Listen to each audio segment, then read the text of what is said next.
Hello friends, welcome back to my channel. আজকে আবারও তোমাদের জন্য একটা নতুন ব্লগ নিয়ে চলে এলাম। তো স্কিপ না করে ভিডিওটা দেখতে থাকো।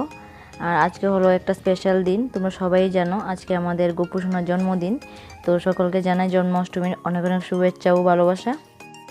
সকাল সকাল স্নান সেরে চলে এসেছি মিষ্টির দোকানে গোপু সোনার জন্য মিষ্টি নেব বলে। মিষ্টি নেওয়া হয়ে গেছে, এখন বাড়িতে চলে যাচ্ছি।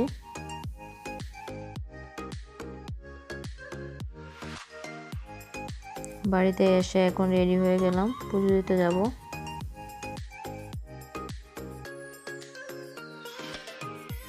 সব কিছু রেডি করে নিলাম।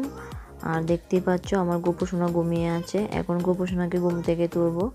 আর আমি তো জন্মাষ্টমী ব্রত পালন করব না, এমনিতে নিত্যদিনের মতো পুজো দেব, কিন্তু আজকে একটু স্পেশালভাবে দেবো যেহেতু আমার গোপু সোনা আজকে জন্মদিন। আমার গোপালের যে অঙ্গরাগুলো দেখছো এগুলো আমি নিজে করেছি, কমেন্ট করে জানিও তো কেমন হয়েছে। এখন আমার গোপু সোনাকে স্নান করাবো।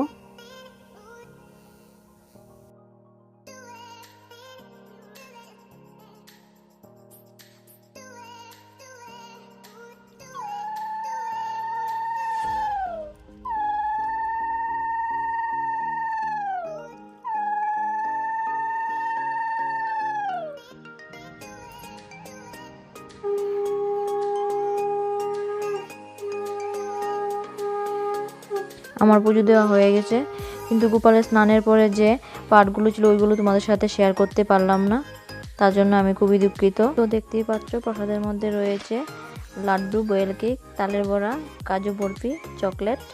আমার ছোট্ট গোপাল সোনাকে আজকে দেখতে ভীষণ কিউট লাগছে।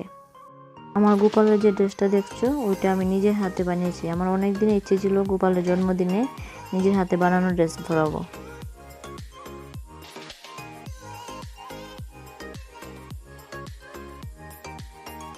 এই হচ্ছে আমাদের ওই মা লক্ষ্মী, দেখো কি মিষ্টি লাগছে দেখতে মাকে।